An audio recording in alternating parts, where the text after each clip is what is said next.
विद्यार्थी मित्र नमस्कार, मी मोनिका जोशी आमच्या इनोव्हेटिव्ह वेब पब्लिकेशन्सच्या डिजिटल प्लॅटफॉर्मवर आपले स्वागत करते। आजपासून आपण युनिट क्रमांक 18 डीसी मोटर सुरू करणार आहोत। आज आपण या युनिट मधील लेसन क्रमांक 123 डीसी मोटरचे कार्यतत्व व प्रकार याबद्दल माहिती घेणार आहोत। चला तर मग सुरू करूयात। हा लेसन पूर्ण झाल्यानंतर आपणास डीसी मोटरचे कार्य कोणते, डीसी मोटरचे प्रकार कोणते आहेत, बॅक ईएमएफ म्हणजे काय, तसेच डीसी मोटरची फिरण्याची दिशा बदलणे याबद्दलची माहिती होणार आहे। आपण रोटेटिंग मशीन जेव्हा डीसी जनरेटर स्टार्ट केला होता तेव्हा आपण स्टार्टिंगलाच पाहिलं होतं की रोटेटिंग मशीन्स नेमकं काय आहे। हा ट्री डायग्राम आपण कशासाठी घेतलाय, आपण त्याच्या सपोर्टसाठी आपण फॅमिली ट्री डायग्राम सुद्धा पाहिली होती। ही कोणाची फॅमिली आहे, जनरेटर आणि मोटरची। आधी आपण कोणाची पाहिली होती, जनरेटरची फॅमिली। आता जनरेटरचा भाऊ कोण आहे, मोटर। आपल्याला आता मोटर शिकायची आहे, डीसी मोटर। कुठली गोष्ट सुटली नाही पाहिजे त्यासाठी आपण एक छोटासा रिकॅप घेऊन बघू। रोटेटिंग मशीन्स मध्ये काय येतात बेसिकला, डीसी मशीन आणि AC machine. Again DC machine मध्ये कशामध्ये दोन प्रकार कोणते येतात, डीसी मशीन मध्ये जनरेटर आणि मोटर। डीसी मशीन मध्येच जनरेटर आणि मोटर, डीसी मशीन सारखीच असते, जनरेटर आणि मोटर कन्स्ट्रक्शन सुद्धा सारखं असतं, फक्त वर्किंग प्रिन्सिपल दोघांचे चेंज होतात। तर आता जनरेटरचं वर्किंग प्रिन्सिपल अँड ऑल आपल्याला सगळं माहिती आहे। आता आपण मोटरचं कसं असतं ते इन डिटेल शिकणार आहेत। देन एसी मध्ये again synchronous, asynchronous, alternator, motor या गोष्टी आपण एसी मशीन जे आहे ते पुढे शिकणारच आहेत। सध्या आपण आता डीसी मोटर सुरू करूया। So this is our DC motor. Photo बघून घ्या डीसी मोटरचा कशी दिसते मोटर। त्याच्यामध्ये काही बेसिक त्याच्यातले जे पार्ट्स आहेत त्याच्याबद्दलची माहिती सुद्धा दिलेली आहे। आर्मेचर, स्टेटर, मॅग्नेट्स बऱ्यापैकी सेम दिसतंय फोटो, पण काहीच फरक नसतो विशेष, फक्त त्याचे जे वर्किंग प्रिन्सिपल वगैरे असतात ते चेंजेस होतात जनरेटर आणि मोटरमध्ये। आता याच्यामध्ये मेन काय डिफरन्स येईल जनरेटर आणि मोटरमध्ये, फर्स्टली जनरेटर काय करत होता, मेकॅनिकल एनर्जी कन्व्हर्ट करत होता इलेक्ट्रिकल मध्ये, आणि मोटर काय करतो, इलेक्ट्रिकल कन्व्हर्ट करतो मेकॅनिकल मध्ये। हा एकच मेजर डिफरन्स आपण लक्षात ठेवायचा आहे। मोटर काय करते आणि जनरेटर काय करतं। जनरेटर काय करतं, जनरेट करतं इलेक्ट्रिकल। आपण कोण आहेत, इलेक्ट्रिशियन्स। आपल्याला काय लागतं, इलेक्ट्रिकल पॉवर। तर इलेक्ट्रिकल पॉवर जे जनरेट करतं ते जनरेटर, आणि इलेक्ट्रिकलला जे कन्व्हर्ट करतं मेकॅनिकल मध्ये ते आहे मोटर। आता आपण काय शिकणार आहेत, मोटर। तर मोटर काय करते, मेन पर्पज काय मोटरचं की motor electrical to mechanical convert करते। आपण मोटर ऑलरेडी बऱ्याच वेळा वापरलेली सुद्धा आपल्या घरात सुद्धा असते, शेतांमध्ये सुद्धा वापरतात। पाणी वगैरे जे आपण कमी लेवलचं आहे त्याचा फोर्स वाढवून आपण काय करतो, वरच्या फ्लोअरवर वगैरे जेव्हा आपली टाकी वगैरे उंचावरती ठेवलेली असते तेव्हा काय करतो आपण, मोटरचा वापर करून ते इलेक्ट्रिकल एनर्जी त्याला देऊन त्याला काय करतो आपण, कन्व्हर्ट करतो मेकॅनिकल एनर्जीमध्ये। ह्यालाच आपण असं पण म्हणू शकतो, डीसी विद्युत ऊर्जेचे यांत्रिक ऊर्जेत रूपांतर करणाऱ्या यंत्रास आपण डीसी मोटर म्हणतो। ह्याची रचना डीसी जनरेटर सारखीच असते, म्हणून डीसी मशीन जनरेटर किंवा मोटर म्हणून वापरता येते। अति उत्तम टॉर्क वेग आणि लोड कॅरेक्टरिस्टिकमुळे सूक्ष्म प्रिसिजन यंत्रे, वायर ड्रॉइंग इंडस्ट्री आणि ट्रॅक्शन इत्यादी ठिकाणी 90% डीसी मोटरचाच वापर केला जातो। डीसी मोटर्स या रचनेच्या दृष्टिकोनातून संपूर्णपणे जनरेटर प्रमाणेच असतात। आपण हे ऑलरेडी पाहिल्यासारखं सुद्धा त्यामुळेच वाटते, कारण याचं कन्स्ट्रक्शन मोस्टली जनरेटर सारखंच असतं। So principles of a DC motor, आपण प्रिन्सिपल ऑफ जनरेटर पाहिलं होतं, तसंच आहे प्रिन्सिपल ऑफ डीसी मोटर। आता मोटरमध्ये काय होतं, थोडंसं आपण एकदा हे जे इमेजेस आहेत ते सिम्प्लिफाय करून बघू काय काय आहे याच्यात। हे काय आहेत, दोन मॅग्नेट बसवलेले आहेत, परमनंट मॅग्नेट आहेत। त्याच्यामध्ये हे जे दिसतंय तुम्हाला, या ज्या रेषा कशाच्या आहेत, या फ्लक्स लाईन्स आहेत, म्हणजेच काय चुंबकीय क्षेत्र आहे ते। देन इथे काय केलेलं आहे, कंडक्टर प्लेस केलाय मॅग्नेटिक फील्ड मध्ये। इथे दोन मॅग्नेट आहेत, म्हणजेच काय, तर इथे सुद्धा चुंबकीय क्षेत्र आहे, फक्त आपण काय केलं याच्यात एक्झॅक्ट दाखवलं नाही कारण ते इनविजिबलच असतं। तर इथे काय दाखवलं, इथे फोकस कशावर आहे, कंडक्टरवर। हा कंडक्टर काय केला, मॅग्नेटिक फील्ड मध्ये प्लेस केलाय, आणि याला आपण मोटर मध्ये वापरतोय, म्हणजेच काय, त्याला आपण ऑलरेडी बाहेरून सप्लाय दिलाय कंडक्टरला फिरण्यासाठी। ते आपण इन डिटेल अजून बघणार आहेत, पण एक बेसिक इन्फॉर्मेशन आहे। जेव्हा मोटर असते, मोटरमध्ये जेव्हा कंडक्टर प्लेस करतो तेव्हा रोटेट करण्यासाठी आपण त्याला सप्लाय देतो एक्सटर्नल। तो जो सप्लाय आहे त्यामुळे काय होतं, त्या कंडक्टरच्या भोवतीची जी हे रेषा दिसतात हे काय आहे, मॅग्नेटिक फील्ड क्रिएट झालेली आहे। त्यालाच आपण म्हणू शकतो इलेक्ट्रोमॅग्नेट देन थर्ड फिगरमध्ये काय होतंय ते हे आहे ॲक्च्युअल वर्किंग प्रिन्सिपल. आता आपण वन बाय वन जाऊया एकेका इमेज थ्रू. काय काय होतं ह्याच्यामध्ये. DC motor works on the principle that whenever a current carrying conductor is kept in a uniform magnetic field, a force will be set up on the conductor so as to move it at right angle to the magnetic field. म्हणजेच एकसारख्या चुंबकीय क्षेत्रात विद्युत current वाहून नेणारा वाहक ठेवला असता त्याच्यावर यांत्रिक प्रेरणा कार्य करते, त्यामुळे कंडक्टर प्रेरणेच्या दिशेने जाण्याचा प्रयत्न करतो. म्हणजेच काय आता आपण काय काय बोललो की हे मॅग्नेटिक फील्ड आहे, देन इथे कंडक्टर प्लेस केलेला आहे. देन थर्ड फिगरमध्ये काय केलं, या दोन्हीचं कॉम्बिनेशन इथे शो केलेलं आहे. म्हणजे या दोन्ही फिगर इथे मिक्सअप करून खाली दाखवलेले आहेत. काय होतंय आता इथे मॅग्नेटिक फील्ड आहे प्लस हे कंडक्टर सुद्धा आहे. आता याच्या भोवतीची मॅग्नेटिक फील्ड आणि ही मॅग्नेटिक फील्ड काय होतीये, कोलॅज होतीये. म्हणून काय होतं इथे कोलॅज झाल्यानंतर इथे फिरत असताना याच्या मॅग्नेटिक फील्ड ही जी आहे रोटेटिंग फील्ड आहे आणि हे कॉन्स्टंट या वे मध्ये होतं. तर काय होतं इथे आता की फिरत असताना स्वतःभोवती ह्याची जी डायरेक्शन आहे ती चेंज करून घेते. ह्याची डायरेक्शन कशी होती, स्ट्रेट लाईन्स होत्या फ्लक्स लाईन्स. आता इथे काय होते थोडंसं वक्राकार आलेला आहे, कर्व झालेला आहे त्या लाईन्सचा. तर हे काय होतं की कंडक्टरची वरची जी बाजू असते, वरचा जो भाग असतो मॅग्नेटच्या मधला, तिथे जास्त फ्लक्स लाईन्स क्रिएट होतात आणि खालचा जो भाग आहे तिथे कंपॅरेटिव्हली कमी फ्लक्स लाईन्स असतात. म्हणजेच काय मॅग्नेटिक फोर्स जनरली वरच्या बाजूला जास्त असतो. तर हे झालं principle of a DC motor. Next is reaction over a current carrying loop by the magnetic field. Current carrying loop म्हणलेलं आहे इथं. लूप म्हणजेच काय, एक सर्कल, वायर किंवा एक गोलाकार आपण असं म्हणू शकतो. लूप चौकोनी सुद्धा असू शकतो, फक्त काय ते त्याला कुठलाही ओपन स्पेस नाहीये, दोन्हीच्या मध्ये कुठलीही ओपन नाहीये. म्हणजे जर हे असं असेल तर याला आपण लूप म्हणू शकतो का, किंवा हा सर्कलचा असा ओपन झालेला असेल याला लूप नाही म्हणत. लूप कसा असतो, हे पूर्ण जेव्हा पाक असतं तो झाला लूप. देन आता याच्यामध्ये काय सांगितले त्यांनी की reaction over a current carrying loop.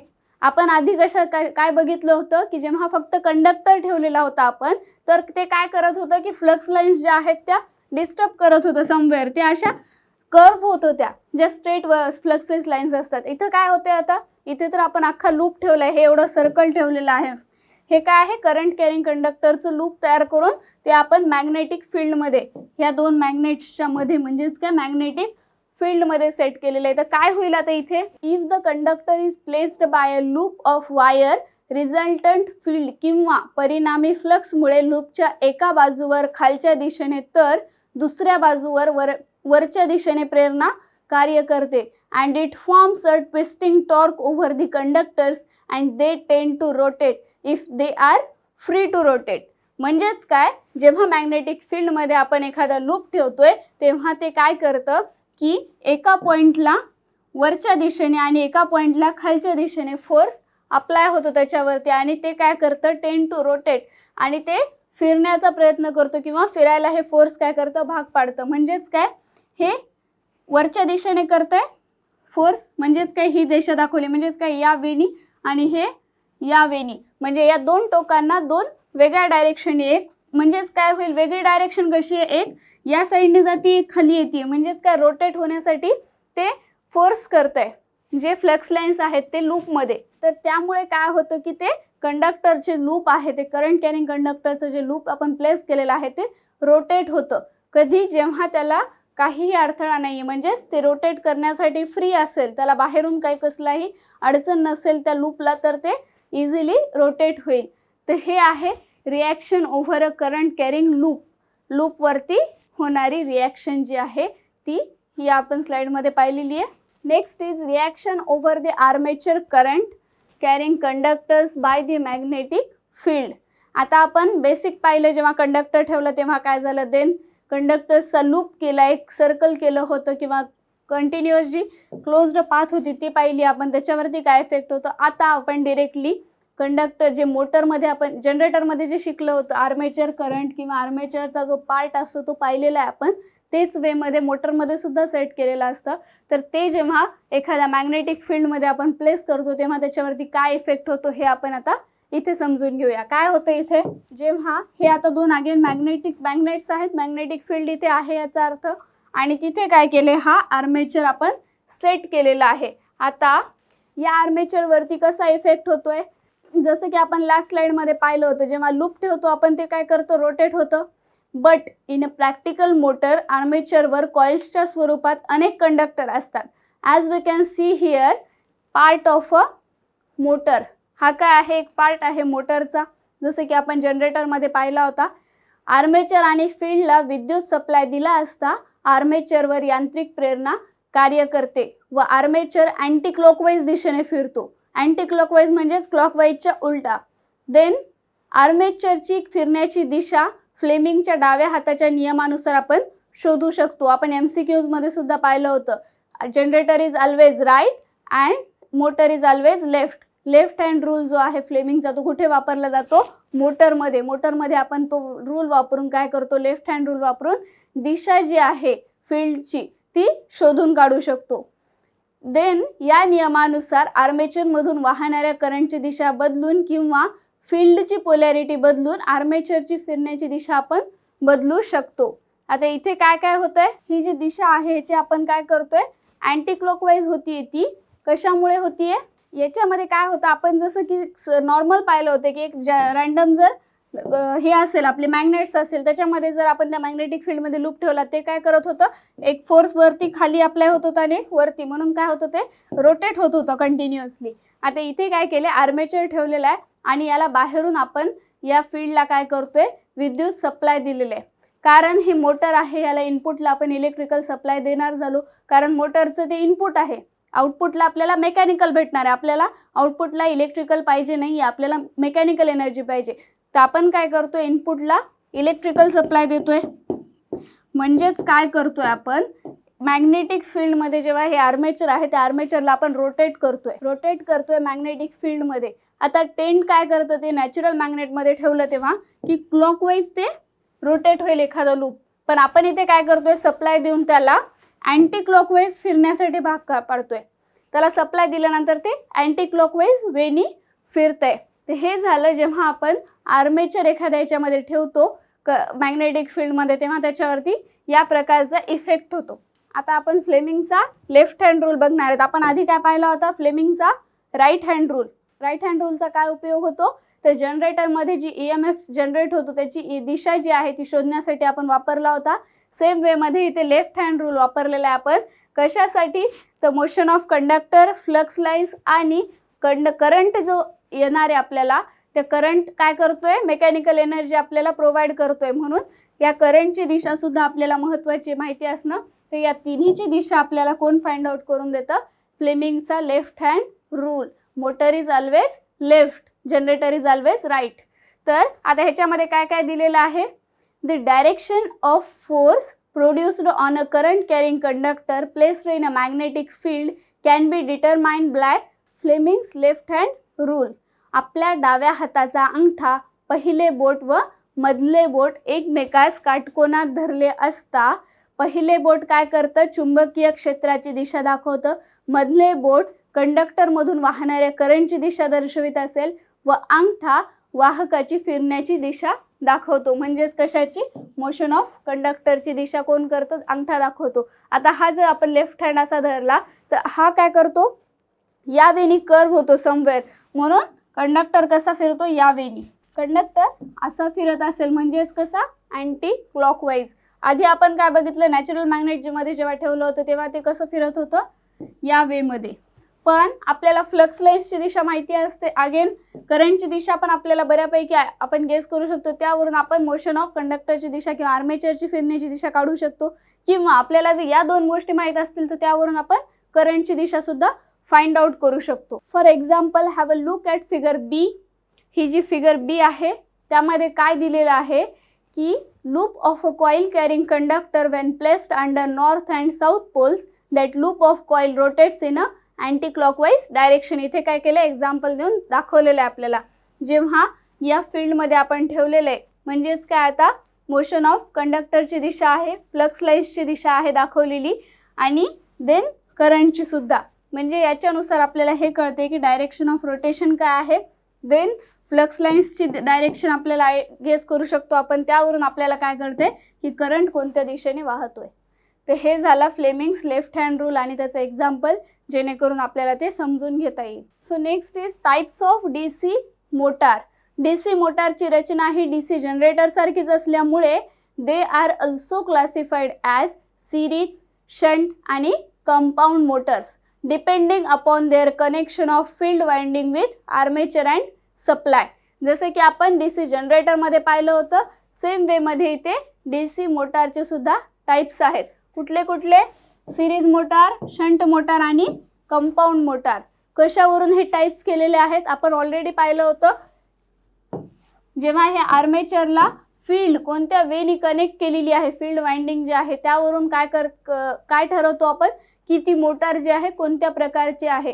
जशी आपण रोटेटिंग मशीन्सची फॅमिली पाहिली तशीच आपण DC जनरेटरची सेपरेट फॅमिली, त्याचे नेक्स्ट जनरेशन सुद्धा पाहिले होते. सेम वेमध्ये इथे टाइप्स ऑफ DC मोटार आहेत. म्हणजेच काय, मोटारचीही फॅमिली आपण छोटीशी फॅमिली आहे ती ओळख करून घेऊया काय काय आहे त्याच्यामध्ये. एक आहे सिरीज मोटार. सिरीजमध्ये काय होतं, आर्मेचरच्या सिरीजमध्ये जेव्हा फील्ड कनेक्टेड असते त्याला आपण म्हणतो सिरीज मोटार. आता ही सिरीजमध्ये आहे, आपल्याला माहिती आहे जेव्हा रेजिस्टन्सेस दोन जर आपण एका खाली एक जोडले किंवा एका बाजूला एक, R1च्या एंडिंगला R2 स्टार्ट झाला तर त्याला आपण म्हणतो सिरीज. तर हे कसं कनेक्टेड आहे याच वेमध्ये येईल, त्यामुळे याला आपण म्हणतो series motor. Then shunt motor. शंटमध्ये काय आहे, हा जो आर्मेचर आहे आर्मेचरच्या पॅरललमध्ये काय केलेलं आहे, फील्ड वाइंडिंग कनेक्ट केलेली आहे, शंट फील्ड कनेक्ट केलेली आहे, म्हणून याला आपण काय म्हणतो शंट मोटार. काय केलंय, आर्मेचरच्या पॅरललमध्ये आहे, पॅरलल म्हणजे शंट. आता हेच कनेक्शन कसं होईल, इथे कनेक्ट होतं सेम वेमध्ये काय होईल, R2 जो आहे तो बाजूला जाईल, म्हणजेच काय दोघांचे स्टार्टिंग पॉईंट्स एक होतील आणि एंडिंग पॉईंट्स एक होतील. सेम वेमध्ये E1 A1 जे आहे या पॉईंटला, E2 A2 एका पॉईंटला, म्हणून हे झालं shunt motor. Then compound motor. Compound म्हणजेच काय असतं, ज्याच्यामध्ये सिरीज आणि शंटचं कॉम्बिनेशन येतं त्यालाच आपण म्हणतो कंपाऊंड. जनरेटर असेल किंवा मोटर असेल तसंच राहील. हे जे आर्मेचर आहे, आर्मेचरच्या सिरीजमध्ये सुद्धा वाइंडिंग आहे, देन दोघांच्याही पॅरललमध्ये, म्हणजेच शंटमध्ये काय आहे, शंट फील्ड पॅरलली कनेक्ट केलेली आहे, म्हणून ह्यालाच काय म्हणतो आपण कंपाऊंड मोटर. तर हे झाले types of DC motor. So next is concept of back EMF. Back EMF नेमकं काय असतं, DC मोटारचा आर्मेचर फिरतो तेव्हा त्याच्याकडून फील्ड पोलचे चुंबकीय क्षेत्र जे आहे ते प्रवर्तित केले जाते. या क्रियेमुळे आर्मेचर कंडक्टरमध्ये काय करतो, विद्युत दाब निर्माण करतो. विद्युत दाब आर्मेचर कंडक्टरमधून वाहणाऱ्या करंटच्या विरुद्ध दिशेत असतो. हा सप्लाय व्होल्टेजला विरोध करतो, म्हणून यास आपण काय म्हणतो बॅक EMF किंवा काउंटर EMF असं आपण याला म्हणतो. आपण काय केलेलं आहे, जनरेटरमध्ये सुद्धा पाहिलं होतं, जेव्हा आपण मॅग्नेटिक फील्डमध्ये एखादा कंडक्टर ठेवतो तेव्हा काय होतं, मॅग्नेटिक फील्डमध्ये एखादा कंडक्टर ठेवल्यावर या कंडक्टरमध्ये काय होत होतं की EMF जनरेट होत होता. आता इथे सुद्धा काय होणार आहे, आपण मॅग्नेटिक फील्डमध्ये कंडक्टर ठेवणार आहेत तर त्यावेळेस त्याच्यामध्ये EMF जनरेट होणं स्वाभाविक आहे, थोडा तरी EMF जनरेट होणार झाला, त्यालाच आपण काय म्हणतो बॅक EMF. याच्या मागचं कारण काय असेल तर आता डायरेक्शन ऑफ रोटेशन आपली ठरलेली असते, कारण आपण जेव्हा मोटरला जेव्हा मोटरमध्ये जे कंडक्टर प्लेस केलेलं आहे किंवा आपण सिम्पली म्हणूया आर्मेचरला जेव्हा आपण सप्लाय देतो बाहेरून आणि ते रोटेट करतो, त्यावेळेला रोटेट होत असताना काय होतं की काही फ्लक्सेस जे आहेत, ह्या फील्ड हे जे आता पोल्स आहेत, या पोल्सचे जे फ्लक्सेस आहेत फील्डच्या भोवतीचे ते थोड्याफार प्रमाणात तरी कट होणार झाले किंवा ते कट होणारच, हे मस्ट आहे. तर झाल्यानंतर कट झालं की काय होणार, स्वाभाविक आहे कंडक्टरमध्ये EMF जनरेट होणार. तर तो जो EMF आहे त्याची डायरेक्शन जी असते काय म्हणे की जो नंतरचा जो करंट आहे जो आपल्याला आउटपुटला मिळतोय तो करंट जो आहे त्याच्या विरुद्ध दिशेत असते. त्याच्या विरुद्ध दिशेत असल्यामुळे काय होतं की याला आपण म्हणतो बॅक EMF, उलट दिशा म्हणजेच काय बॅक. तर आता हे इथे डिरेक्शन सुद्धा दाखवलेली आहे, हे जे डॉटेड आहेत ते एक दिशा कशाची आहे, direction of back EMF induced in the generator. आता ह्याची दिशा बघा, या वेनी हे जाते, ही जी आहे ही या वेनी येत असावं किंवा direction of current flow in the motor. Flow जो आहे करंट जो होणार आहे मोटरमध्ये त्याची डायरेक्शन कुठली आहे, याची डायरेक्शन कुठली आहे, अप साईडमध्ये आहे, अप डाऊन साईडमध्ये आहे, म्हणजेच काय हे विरुद्ध दिशेत होते, त्यामुळे आपण याला काय म्हणतो, बॅक EMF म्हणतो. आणि हे जे बॅक EMF आहे ते डिनोट करतात EB ने. EB EMFचा E आणि बॅकचा B आपण शॉर्टमध्ये लिहिलेला आहे जेणेकरून आपल्याला क्लिअर होईल. आता याच्यासाठी फॉर्म्युला कुठला वापरण्यात येणार असेल, जो आपण जनरेटरमधला EMF इंड्यूस झालेला फाइंड आउट करण्यासाठी वापरला होता EMF इक्वेशन, तेच सेम फॉर्म्युला आपण इथे पण यूज करतो जेव्हा आपल्याला बॅक EMF फाइंड आउट करायचे. काय फॉर्म्युला आहे बॅक EMFचा, phi ZNP divide by 60A volts. हाच फॉर्म्युला आपण डिटेलमध्ये पाहिला होता. अगेन याचं डेरिवेशन आपण वन बाय वन आता बघूया. So here is the armature voltage drop. तेच इक्वेशन आहे इथे, त्यालाच आपण आता काय केलेलं आहे, थोडंफार सॉल्व केलेलं आहे. याच्यात काय काय केले, नेमकं याचा उपयोग काय आपण बघूया आता स्टेप बाय स्टेप. इथे काय दिलेलं आहे, V व्होल्टेज ड्रॉप. कशामधला व्होल्टेज ड्रॉप आहे म्हणे, आर्मेचरमधला. आर्मेचरमधला व्होल्टेज ड्रॉप म्हणजेच आपल्याला फॉर्म्युला ऑलरेडी माहिती आहे, IaRa drop. V is equal to IR आपल्याला फॉर्म्युला आपण बेसिकपासून शिकत आलो आहे. हेच काय आहे, फक्त आर्मेचरमधला करंट आहे म्हणून A आहे इथे आणि आर्मेचरमधलाच रेझिस्टन्स आहे म्हणून A वापरलेला आहे.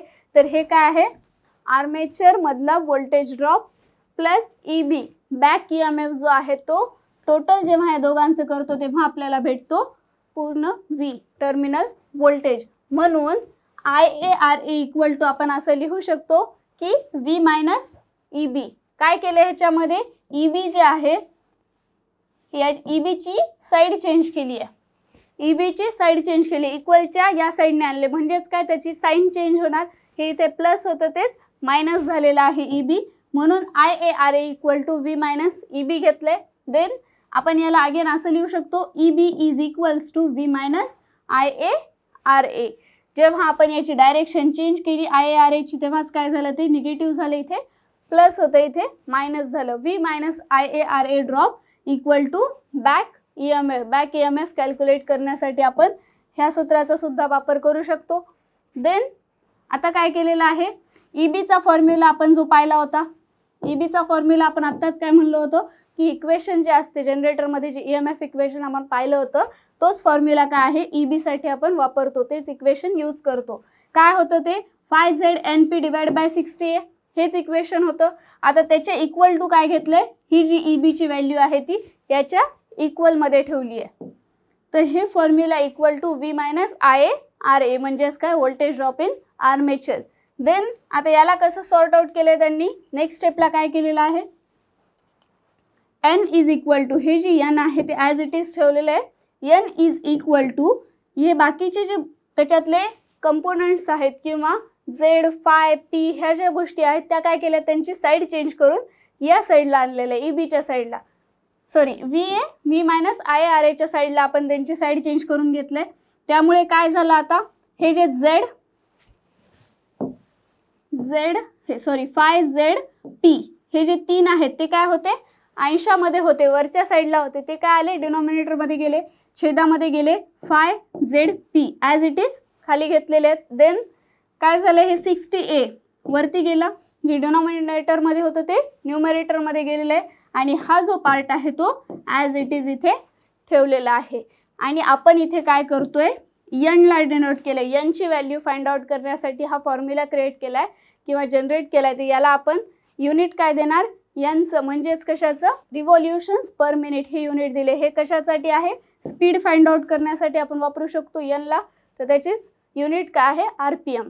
देन दिलेल्या मोटरमध्ये ZPA आणि 60 स्थिर असतात, म्हणजेच काय कॉन्स्टंट आहेत ते आपण आधी सुद्धा शिकलो होतं. 60A आणि ZP म्हणजेच काय, यांची व्हॅल्यू आपल्याला कॉन्स्टंट दिलेली असते. किती पॅरलल पाथ्स आहेत, किती पोल्स आहेत, 60 तर डिजिट आहे आणि त्याच या जे चारही गोष्टी आहेत त्याची व्हॅल्यू आपल्याला ऑलरेडी माहिती असते. देन हे कॉन्स्टंट असतात म्हणून याला काय म्हणतो आपण, K नी इथे डिनोट करू शकतो डिनोट. तर ते काय केलेलं आहे, K is equal to 60A by ZP ठेवलेला आहे. या सगळ्यांची व्हॅल्यू आपल्याला कॉन्स्टंट आहे, आपल्याला भेटती जेव्हा आपण एक्झाम्पल्स न्यूमेरिकल्स जेव्हा सॉल्व करू तेव्हा या सगळ्यांची व्हॅल्यू आपल्याला मिळालेली असते. तर आपण याला कॉन्स्टंट म्हणू शकतो. तर ह्याला के असं डिनोट करून आपण पुढे कसं लिहू शकतो याच फॉर्म्युलाला, हे जे पूर्ण इक्वेशन आहे याला आपण एवढ्या शॉर्टली कसं लिहिले, तर हा जो पार्ट आहे 60A डिवाइड बाय ZP चा हा एवढा पार्ट आपण के ने डिनोट केला इथे. देन उरलं काय V minus IA V minus IA काय आहे, इथे आहे V मायनस IA त्यालाच आपण EB ने डिनोट केलेले आहे. V minus IA equal to काय आहे, VB आहे, EB आहे, तर EB ला आपण ॲज इट इज ठेवलेलं आहे. हे जे V मायनस IA आहे त्याला आपण ॲज इट इज EB ठेवले, डिवायडेड बाय हे जे फाय आहे इथे ते ॲज इट इज फाय घेतलेलं आहे. N equal to KEB divide by phi म्हणजेच फ्लक्सेस. तर हे काय झालं, स्पीडसाठीचं शॉर्ट फॉर्म्युला किंवा इक्वेशन आपण म्हणू शकतो. आणि हे आपण कसं फाइंड आउट केलं, हा IRA ड्रॉप घेऊन, त्यामुळे याला आपण आर्मेचर व्होल्टेज ड्रॉपमध्ये आपण हे कन्सिडर करतोय. Next is reversing the direction of rotation of DC motor. DC मोटारचे डायरेक्शन जे आहे ते रिव्हर्स करण्यासाठी काय मेथड्स आहेत किंवा काय कसं करू शकतो आपण, त्याची प्रोसेस काय आहे हे या फिगर्सवरून आपल्याला बघून घ्यायचं आहे आता म्हणजेच काय होतं याच्यामध्ये, आर्मेचरमधून वाहणाऱ्या करंटची दिशा बदलून किंवा फील्डमधून वाहणाऱ्या करंटची दिशा बदलून DC मोटरची फिरण्याची दिशा आपण बदलू शकतो किंवा बदलतात. DC मोटारला दिलेल्या सप्लायची जोडणी बदलून मोटरची फिरण्याची दिशा बदलत नाही, कारण तसे केल्याने आर्मेचर आणि फील्ड दोघांमधून वाहणाऱ्या करंटची दिशा बदलते. आता ह्याच्यामध्ये कसं दाखवलेलं आहे आपण वन बाय वन बघू. फील्ड आहे, आर्मेचर आहे, याच्यामध्ये दोघांची डायरेक्शन सेम आहे. दोघांची डायरेक्शन कशी आहे, डाऊनवर्ड आहे. तर इथे कशी डायरेक्शन, इथे काय होते, इफेक्ट काय होतो त्याचा, मॅग्नेटिक फील्डमध्ये रोटेशन जे आहे या वेनी होत आहे, म्हणजेच अँटी क्लॉकवाईज आहे. देन इथे काय केले, अगेन दोघांची जी डायरेक्शन आहे E1 टू E2 होतं, A1 टू A2. सेम वेमध्ये E1 टू E2 ला काय केलेलं आहे, रिव्हर्स केली डायरेक्शन. इथे E1 पासून E2 कडे होतं, आता इथे E2 कडून E1 कडे जाते, ह्याची डायरेक्शन चेंज केली. देन अगेन इथे कसं होतं, A1 टू A2 फ्लो होत होता आर्मेचर मधला करंट, आता इथे काय झालं, A2 टू A1 फ्लो होतोय. तर याचा इफेक्ट काय होतोय, दोघांची डायरेक्शन चेंज केली तर इथलं डायरेक्शन चेंज झालं का, नाही झालं. डायरेक्शन रोटेशनची जी डायरेक्शन आहे ती सेम आहे. आपण याच्यात काय चूक केली की दोघांची डायरेक्शन आपण बदलली, आर्मेचर मधल्या करंटची पण आणि फील्ड मधल्या सेम ह्याच्यामध्ये पण दोघांची ॲट अ टाइम चेंज केली. म्हणून काय झालं की यातली जी डायरेक्शन आहे याची ती सेम राहिली, याच्यामध्ये कुठलाही फरक झालेला नाही. आता नेक्स्ट आपण काय करू शकतो याच्यात सुधारणा, तर दोन्हीपैकी एकाची डायरेक्शन चेंज करायची. म्हणजेच आता इथे काय केले, E2 टू E1 फ्लो होतोय. आता इथे काय होत होतं, E1 कडून E2 कडे, E1 कडून E2 कडे येत होता. आता तेच यामध्ये काय होतंय, E2 कडून E1 कडे फ्लो होतोय.